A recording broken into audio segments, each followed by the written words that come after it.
Hope everybody had a great week.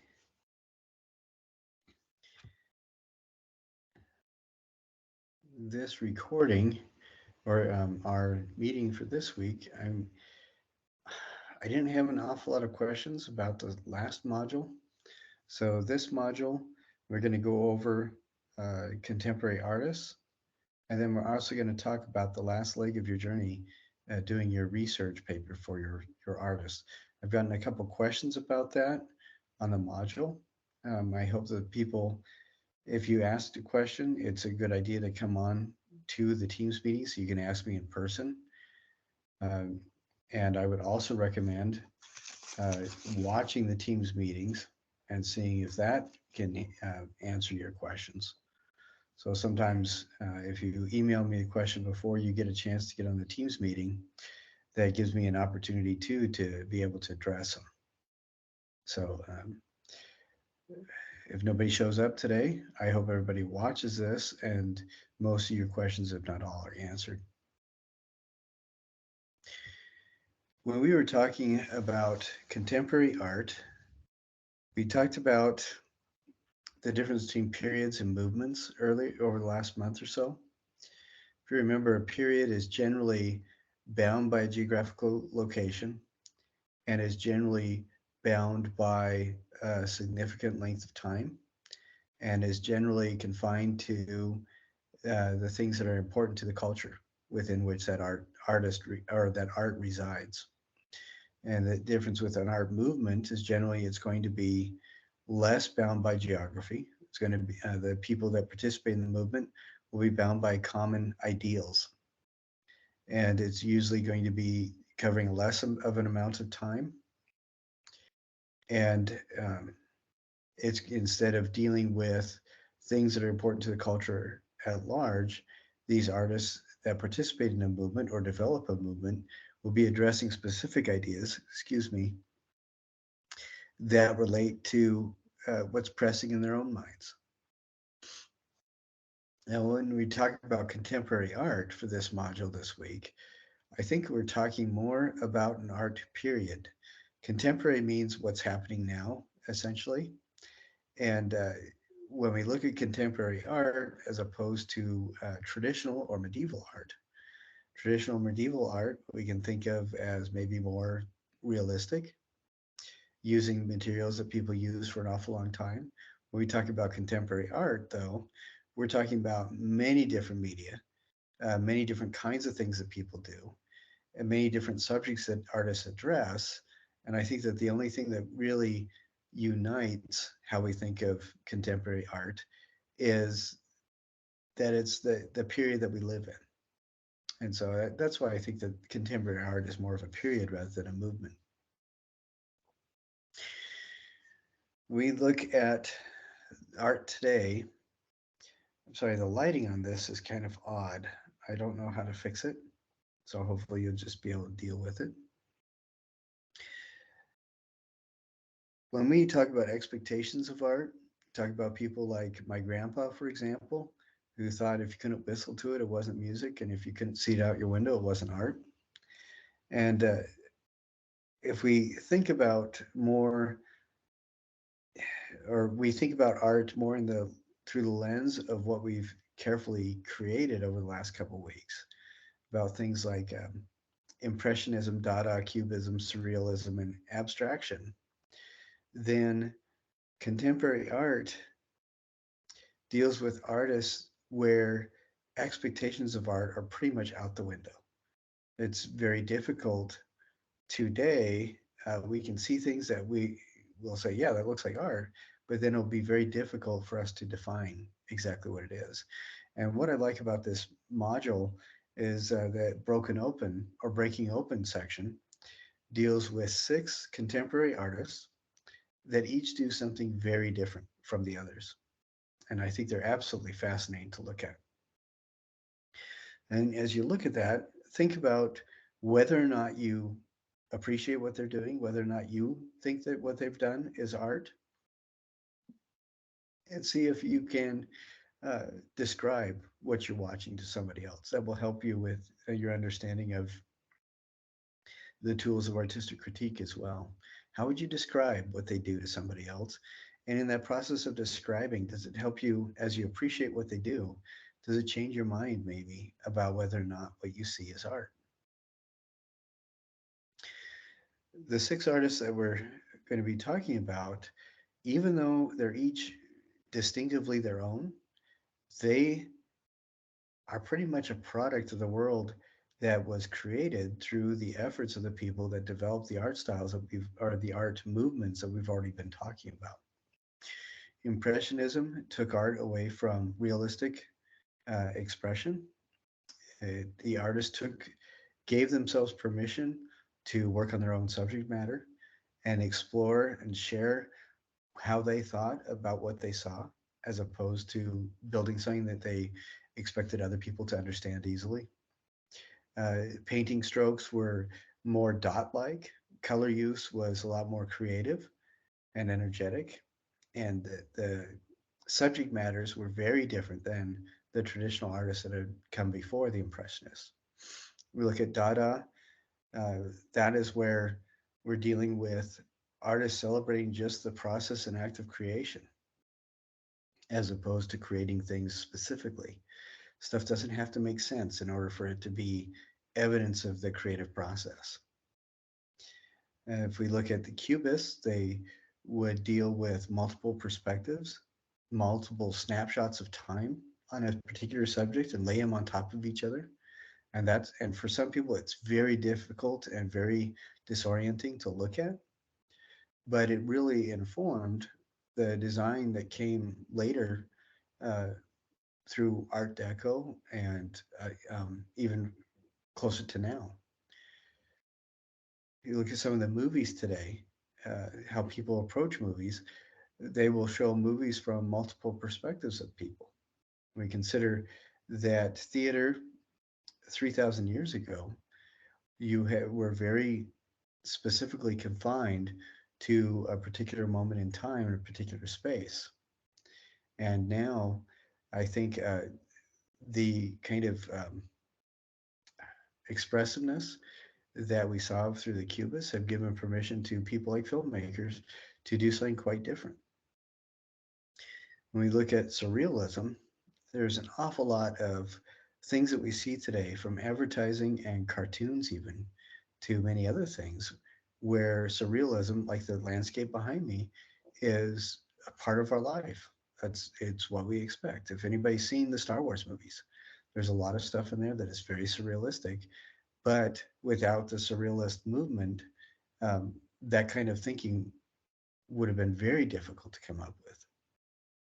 And then as we move into abstraction, you saw different examples of how people express themselves with just using raw color and shapes, by simplifying elements of something that they were expressing, by expanding or exaggerating portions. And it's abstraction on one level or another has been part of the human experience of mark making and communication since the very beginning. But I think what sets apart the movement of abstraction is that people were uh, very cognitive of it. They were very aware of what they were doing. We look at stuff that Hilma did that was just absolutely astounding. Now, considering those five movements, these six artists that we're talking about, you can see echoes of their work in a lot of this other stuff. I'm going to see if I can, let's see, I'm going to see if I can share my tab. See if we can do that.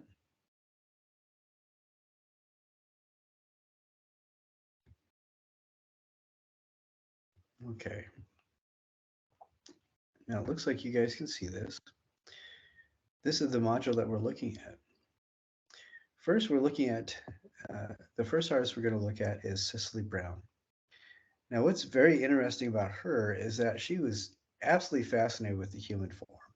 And you look behind her at those paintings, it's very difficult to see any of that in there. Her approach was rather interesting, I think, because rather than looking at the human form and distorting the shapes that everybody recognizes, she would look for passages of what she saw, like wrinkles and folds and areas of color, areas of form or texture. And she would disassociate that with a realistic view of the human form and use that as an element in her painting. So you look behind her and it looks almost like random finger marks in the paint. But what she's actually doing is playing off of what she's seen in the human form. So the humans that she deals with as models, or that she works with or sees or interacts with, they provide the color inspiration. They provide the textural areas.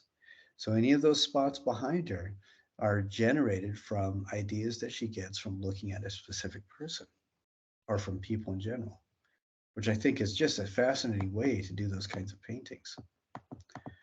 Now, looking at this, I mean, we can't, it's very difficult for any of us to see a human form in here, but we can see textures and areas that have relationship to some, like clothes that somebody might be wearing, or how the sunlight glints off skin, or how shadow is reflected in the clothing or the form of the person she's looking at. And that's what is being used as her inspiration for these shapes in these paintings. Now, one of my favorite artists is Jean-Michel Basquiat. I think he's absolutely amazing. He's a product of New York. And one of the things that he did as a kid, he and his buddies would go around, they tag buildings, tag walls, different things like that. But they also saw these advertising posters, and they saw doodles, and they saw rebuses that people would use to kind of communicate with each other or mark their territory or just express themselves in New York. And so his paintings became almost collages of these portions of areas that he saw. And you can see behind him, maybe some of these are um, advertisements for different things that he just took elements out of, or little scribbles or cartoons, or like I said, tags that people would use, graffiti on walls and things.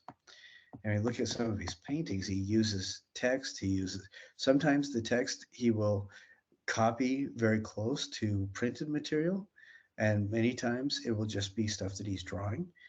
Now, the what the words are much less important than the shape of the letters and the energy that the letters give as he's overlapping them and laying them next to each other.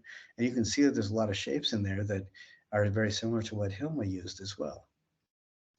And we see some areas that look like paint that you would see on the side of a railroad car or a building that's tagged. We also see these cartoon rebus type shapes. What's fascinating about his work to me is that what I see is almost he's trying to, or he's working at giving a voice or sharing a voice of what he hears from a city.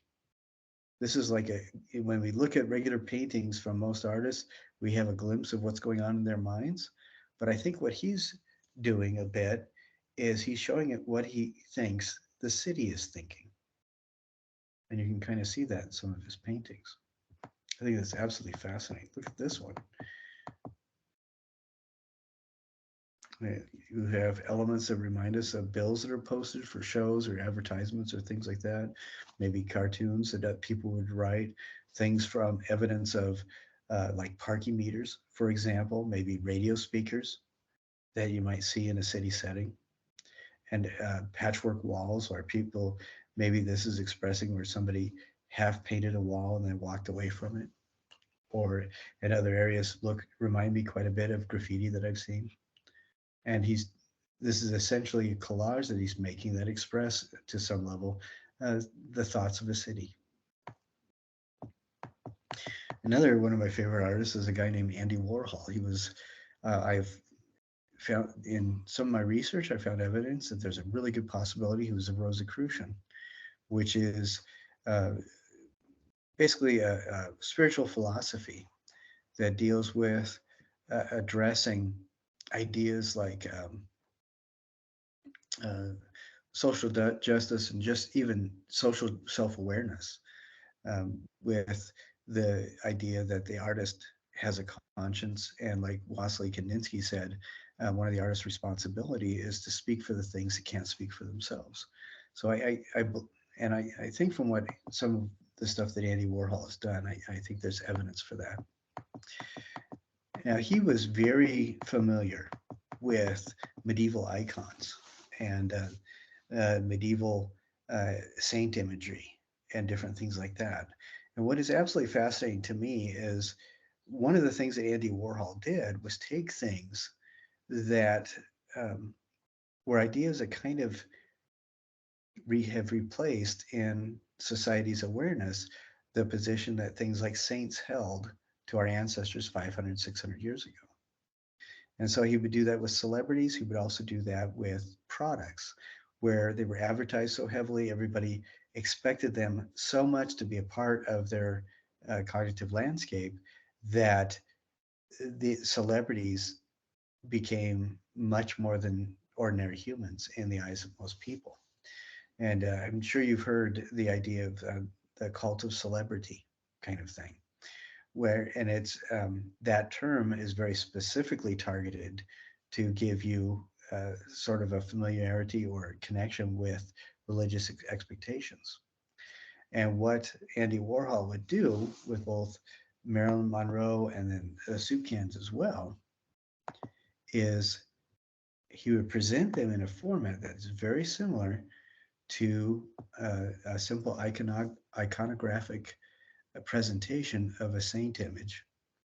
But he would use, instead of using more formal materials like oil paint and egg tempera, what he would use would be were materials that were more consistent with the kind of printing materials that advertisers use. And advertisers are huge uh, participators in our cognitive landscape, especially still today. And so a lot of these, like the Marilyn Monroe, were silk screens, layered silk screens. And a lot of the soup can images, these are layered silk screens as well. But you can see this kind of dramatic presentation of a soup can, and then you have it over and over and over again. And I think you can make the argument that he is kind of inviting us to do a little bit of self-reflection. You know, how important have these things or these faces become in contemporary culture? And I think that the argument could be true when applied to a lot of different things. I think in today's world, maybe this kind of image could be replaced with an iPhone, and you'd have a very similar kind of feeling. And you can probably tell I really think he's amazing. Now, both Andy Warhol and Basquiat, well, and then also Cicely, all three of these are producing artwork that is designed to kind of express how they are processing the world and sharing that with us a little bit, and maybe inviting us to think about different perspectives than the ones that we're used to. Now, the next artist has taken a little bit of a different approach. Marina Abramovic. Um, I don't know if you've heard terms like conceptual art or performance art. What we have looked at, yes, there is concepts, but behind what Cecily and Jean-Michel and Andy have all done, but they are producing a particular material, a physical thing, like a painting or a silk screen. And the imagery and the presentation of things are designed to help you to interact with the artist's thoughts. And that is called conceptual work, when the artist is very aware that they are sharing ideas with you. Now, Marina, instead of producing or focusing on the production of something physical, she was trying to do something that directly affected how you thought. And her work is called conceptual art, because she would do performances or physical movements or uh, actions that were documented. The actions themselves were not necessarily the art, but what she was trying to do is remove that physical barrier of the painting from you and her ideas and just try to show you what's going on in her head. And this is, like I said, is called conceptual art. Now she was working in a period of time. This is the early 80s, late 70s, early 80s.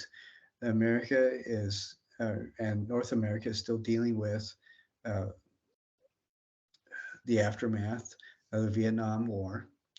And people are kind of celebrating economic prosperity in many cases, dealing with it otherwise. But a lot of focus for adults is on becoming producers and consumers. There's an awful lot, and I think we can still say today, there's an awful lot of tension that people feel because they don't really have an awful lot of human to human interaction. And so this piece that she did, this is a conceptual performance work. Marina and the male model would be standing facing each other, and for hours at a time, they would slowly bring up their arms and touch their forefingers and lower their arms and touch it and bring them up again and touch their forefingers. And they would have very little emotion showing. They would try to stay very, very still. But if and it's called point of contact. So we're thinking about maybe she is addressing lots of different ideas, and we could think about that. But she planned this very specifically. They wore very specific clothes. It looks like these are business professionals. That's the dress.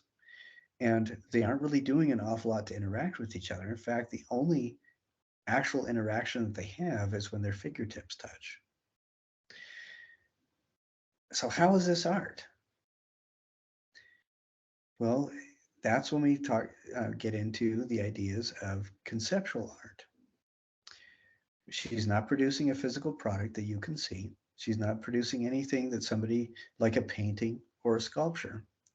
But what she's inviting you to do is think about what she's doing. It's on purpose, it's specific. And there are a lot of, considering the time that this was made, there are a lot of kinds of things that we can think about when we look at this that I think are still relevant for today.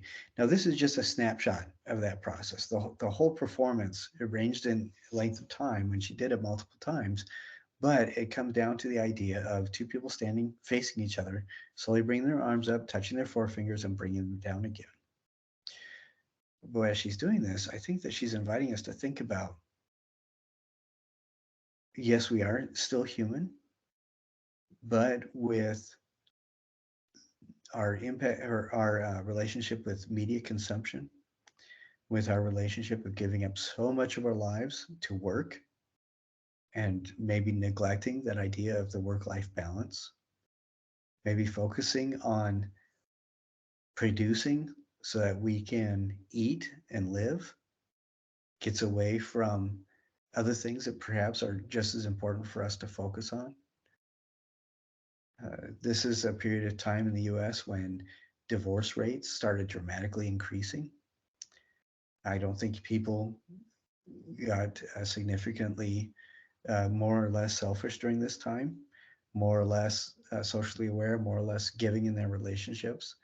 But I do think that at this time, this is when people really start pulling away from those around them to focus on that survival in a consumer economy driven by business. And maybe that's one of the things she's talking about, but I think it's still relevant for today. There is, so that shows an image of this, but there's also videos that you can find online. Now,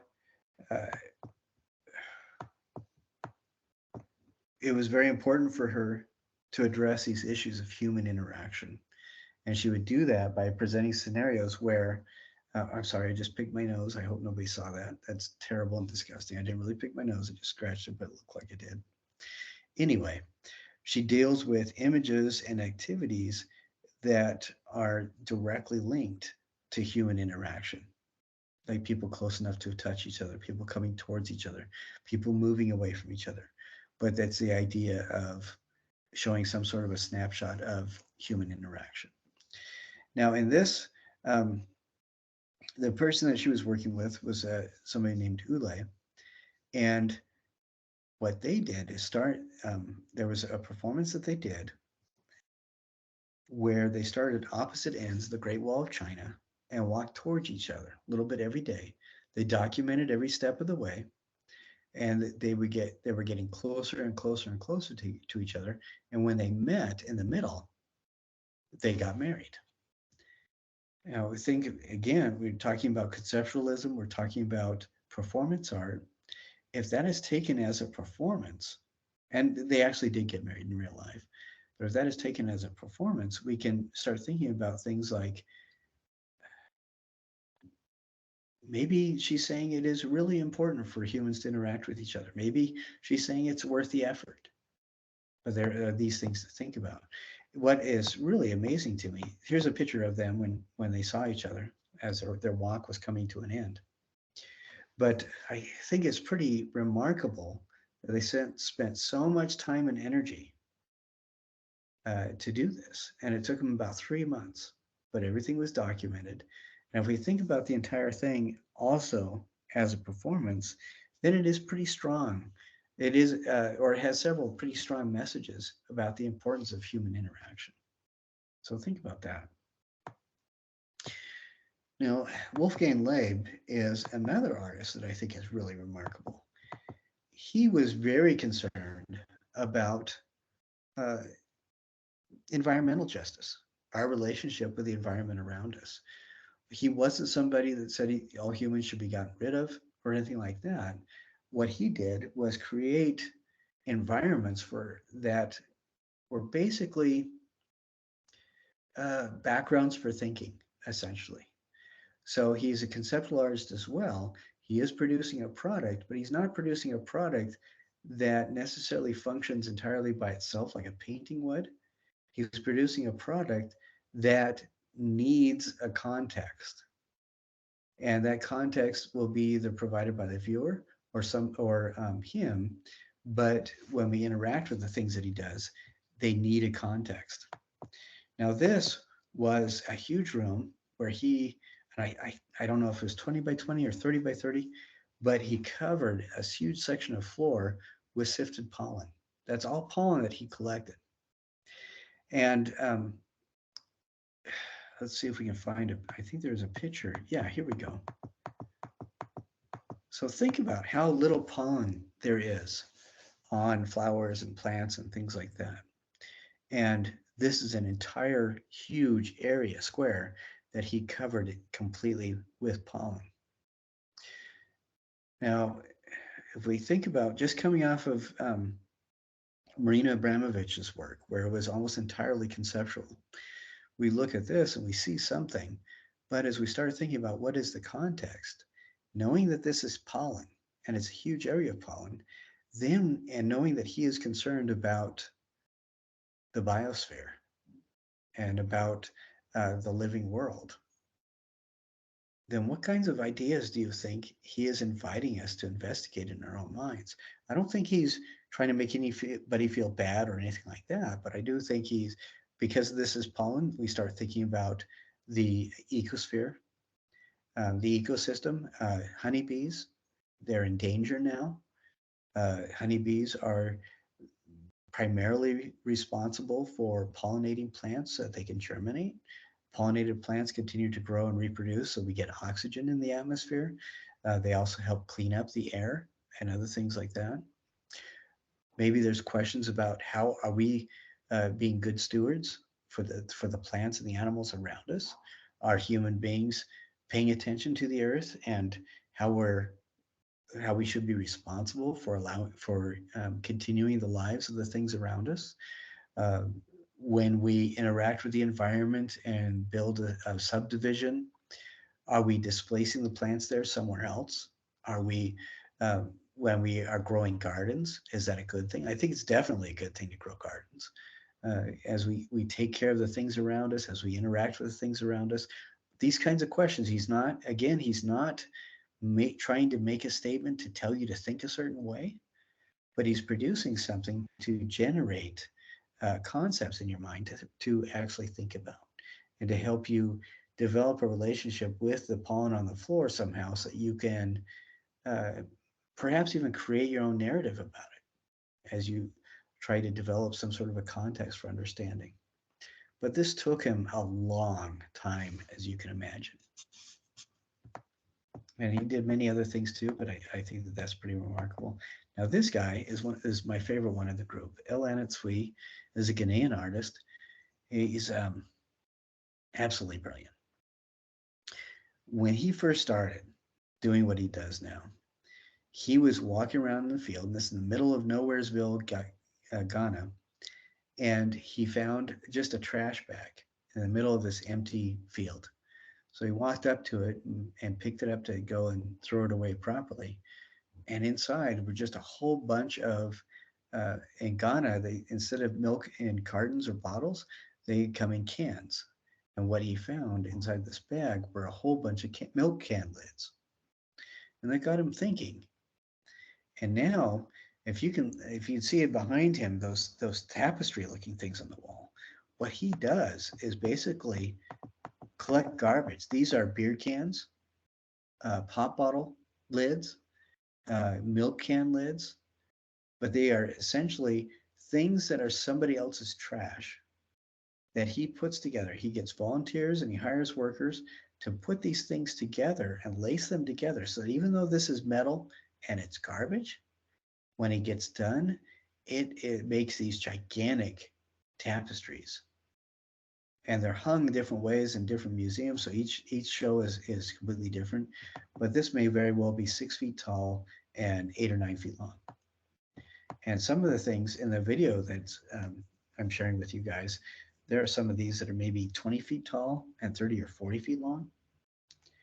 But you can see in this one, there you can see those bottle lids, those bottle caps, can't you? So I've, for the video portion of this, when you watch the Teams meeting for your attendance, I have the video on it is a little bit shorter. Well, I think it's about 4.5 minutes, something like that. And Anatsui is talking about his work. He's sharing some stories. You can see some of his production methods. If you watch that video and then write a sentence about it after you write the 3 things you learned from this Teams meeting, then you'll get extra credit for that too. But I think he's absolutely amazing.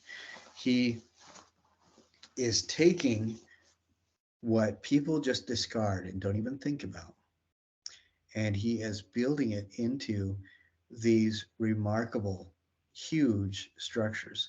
And you could look at them as cloth, you could look at them as tapestry, you could look at them as something comforting like a blanket, you could look at them as a wall to keep people out or to shelter people.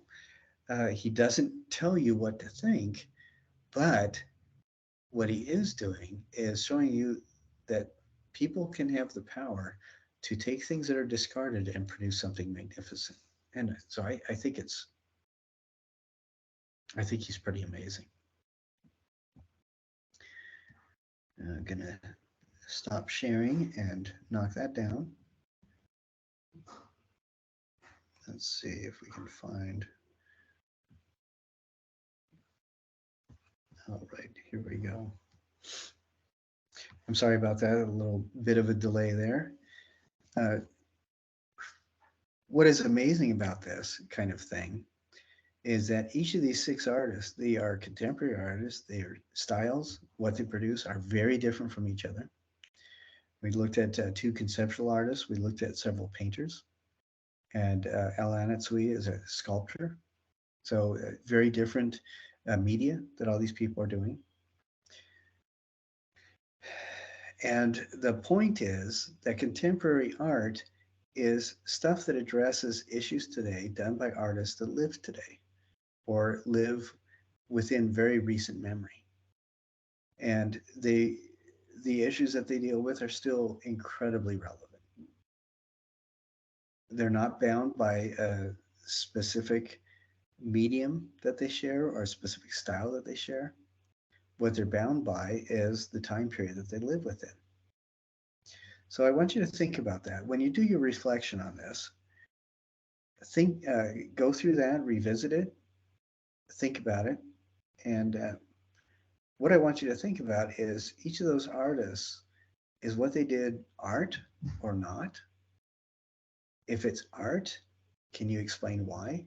If you don't think it's art, share why you don't think it's art. I think it matters less what answer you give than that you're able to articulate your answer and share.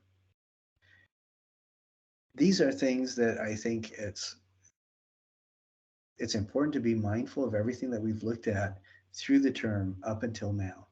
How has all this come together to provide the environment for these artists to work within? And even for us to do what we do today, for advertising, for the interactions we have with social media, even the AI art that's going on today. I want you to think about that and then follow the directions for writing the reflection. Now, the studio piece for this, we're going to be looking a little bit more closely at Jean-Michel Basquiat. Like I said, he was somebody that I think worked really hard to articulate what may be the inner thoughts of the city, of the cityscape around him. There are two parts to this studio. The first part is I want you to get something like a piece of cardboard that's sturdy, maybe 18 by 18 inches, something like that. And I want you to go outside and I want you to look at different textures. Then you're going to paint or cover this cardboard with a texture that feels very much like it came from outside. And I've seen people do things where they've spray painted the cardboard with spray paints that are like the Rust-Oleum, so that it ends up getting a texture very similar to patio furniture. Other people have done one thing that I've seen that was kind of cool is somebody did a couple different colors, spray painted a couple different colors, and then sanded a little bit through so that you see scratch marks of a separate color underneath. And that if all the scratch marks are going the same way, that almost looks like a wooden fence of sorts. And if it's the Rust-Oleum, and it can be like lawn furniture, it can even look like the side of a railroad car. People have done where they've painted something with a couple coats of paint and then put chalk over it. Just rub the flat side of it, or the long side of chalk over it, and give it just a little bit of different texture. But whatever you do, I want you to do something that looks like it feels and feels like it's outside.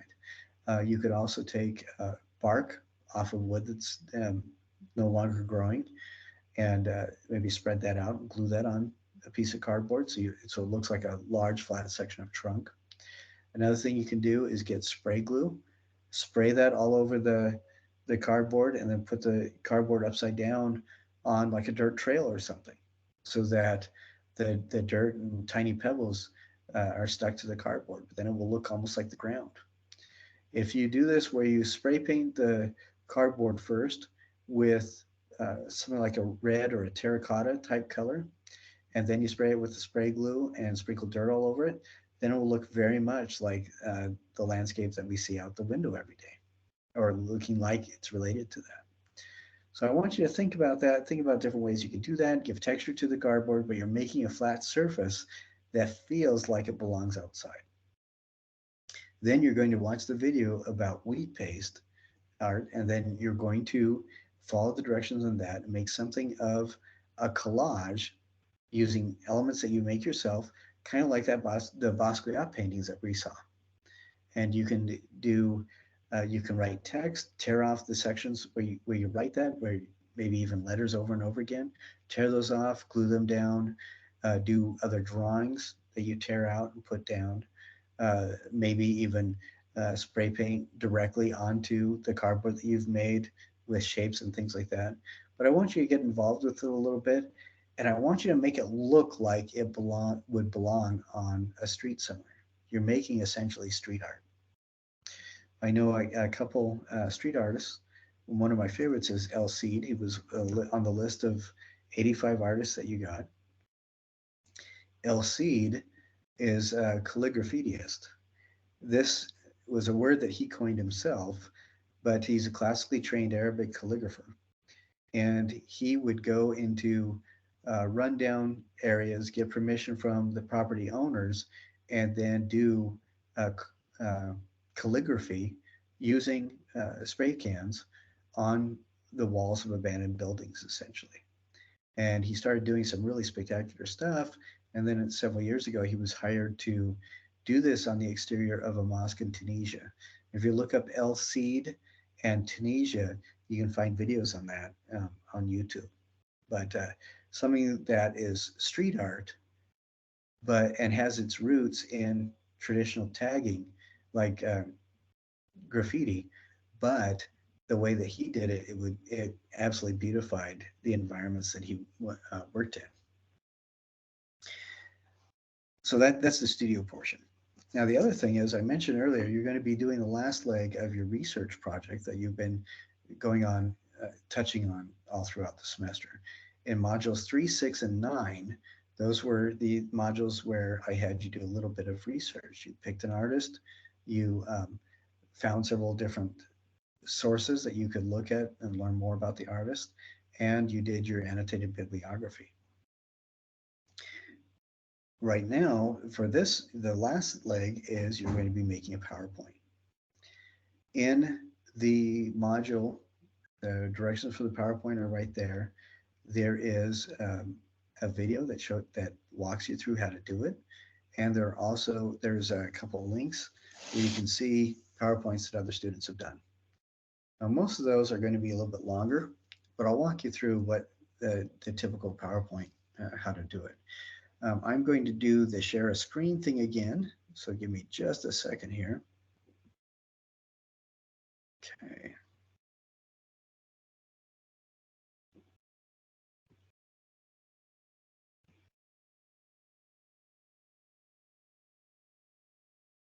All right, here we go.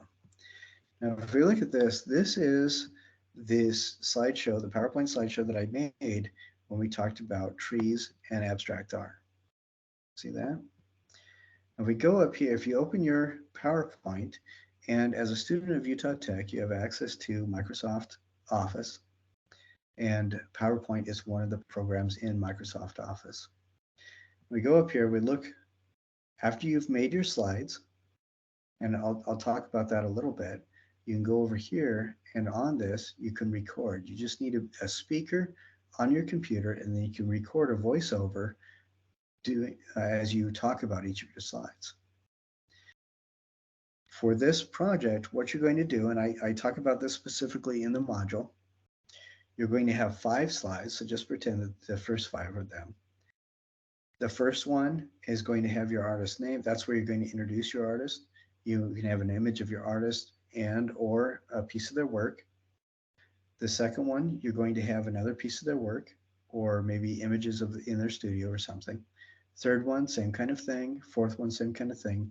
And the fifth slide for your PowerPoint, that's where you're going to have typed in your 3 citations from your annotated bibliography. You don't have to include the annotations, just the 3 citations.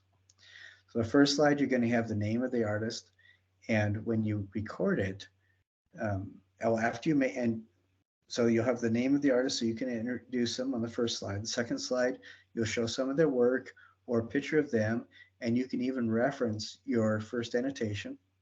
And you say, this is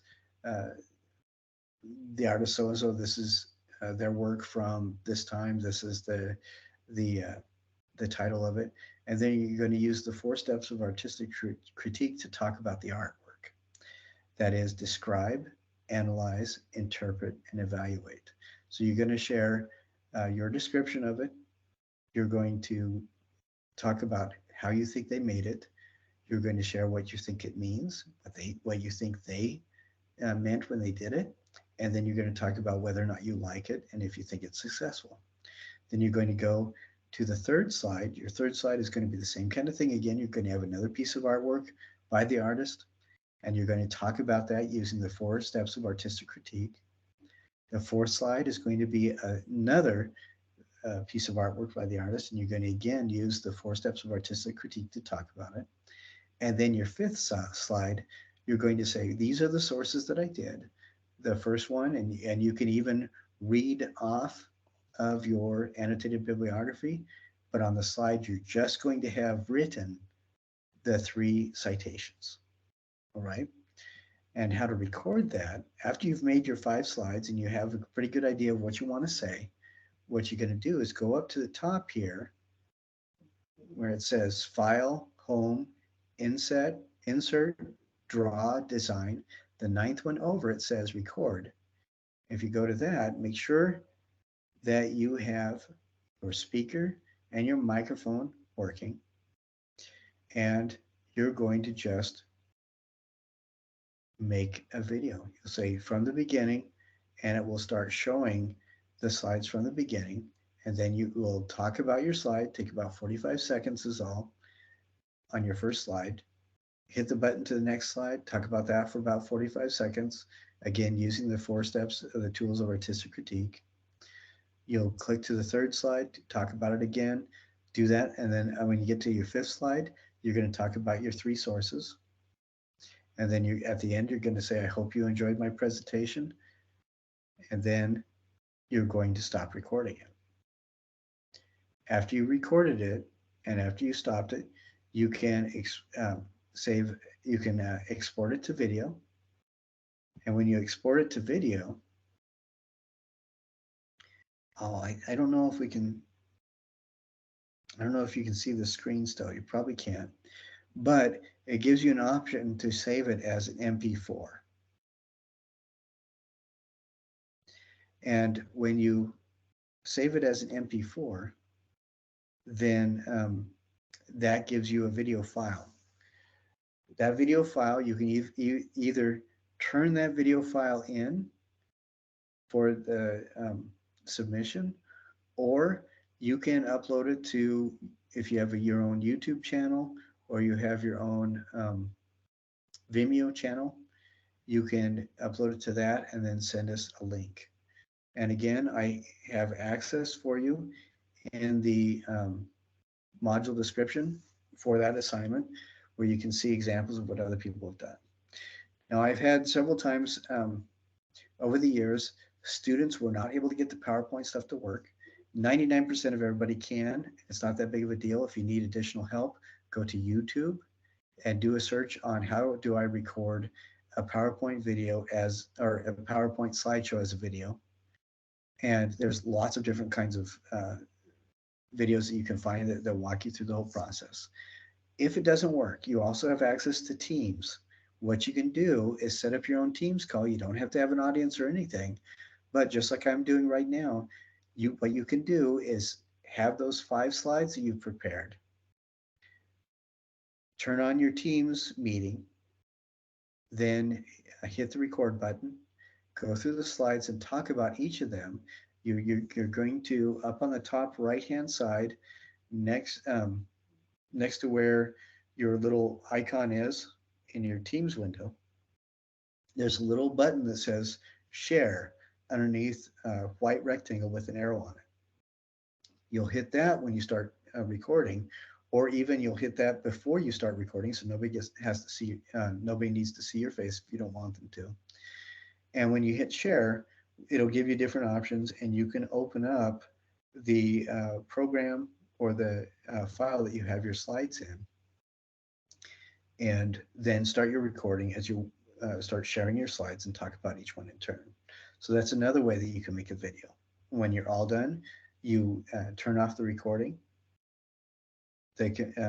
Teams will tell you when it's done saving, and you can download that into your computer, save that, it'll be saved as a video file, and you can either upload it to YouTube or Vimeo, and then send us the link to it for your submission and for the discussion, or you can send me the file itself. If you choose to send me the file, what I will do as soon as I possibly can when I see it is get it up on YouTube and then send you the link so that you can put that into our discussion. Because after you do this presentation, what you're going to do is there's an assignment for the discussion. And with the discussion, you're going to either put in your link or put in your file. And then what you're going to do is comment with 4 sentences on the work of one other student in the class. So you're only going to comment once on one other student, but you need to comment in that discussion with 4 sentences. And each of those 4 sentences will deal with a different step of the tools of artistic critique. So I'll go over that again. For this assignment, you're going to make your PowerPoint and record yourself talking about each of the slides. You're going to either send the link or the file and submit that as part of that assignment. And the very next step is go to the discussion board and submit either the link or the file onto the discussion. Then you're going to find one other student's work that's up, and you're going to comment on it. And when you comment on it, when you do the reply, you're going to write 4 sentences. The first sentence will be describing what you see, the kind of art that you see, different things like that. Second sentence will be analyzing. How do you think the artist made their art? Third, you're going to be interpreting. What do you think it means? And the fourth and final sentence will be evaluating. You for the evaluation, you can say, I really like this artist, or this artist was terrible, but so and so did a great job in their PowerPoint. And that's perfectly fine. So again, this PowerPoint presentation that you do, you're going to be turning it in, submitting it to the PowerPoint assignment as part of this module. And that PowerPoint assignment, it is called Your Stunning and Amazing PowerPoint. After you submit it to me for points, you're going to submit it into the discussion. That is the very next thing in the module. And that discussion, you have 2 parts, and I describe it in the discussion. You're going to either submit first your file or a link to your video. And then the second part of it is you are going to comment with those 4 sentences on one other student's work, on one other student's PowerPoint. And what you're describing, interpreting, analyzing, and all that is going to be the artwork that you see that they've talked about. Okay? Now, I've already had a couple questions about this, but the questions came from people that did not watch this yet. So what I want you to do is go through everything, see if you can find additional help on YouTube. And there's a lot of really good videos on YouTube that will walk you through this. And then let me know how that is helping. All right. I hope that makes it clear. I hope everybody is working on that. Now, I have had some issues with the peer evaluation that everybody was supposed to be doing. What I want you to do, you do the very best that you can. If it doesn't work, if it's not working, you email me and let me know what's going on. From my end, it looks like everything's working just fine, but I know that for some people it's not working. So let me know right away, as soon as you can, whether or not that peer review section is working. That is for a completely different module, not the one that we talked about today, all right? The one about today is the submissions you're going to be turning in are going to be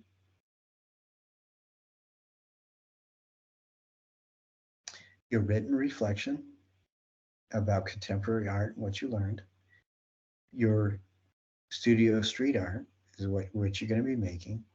Your stunning and amazing PowerPoint presentation. And then the fourth thing that you're going to be working on is the discussion. The discussion is 20 points. Half of those are for just turning in your PowerPoint that you already submitted in the previous assignment. And then the other half of the points are you writing those 4 sentences on one other student's work. So the PowerPoint, if do your very best to get it done this weekend, and then you'll have another week to do the responses to other people's work. All right.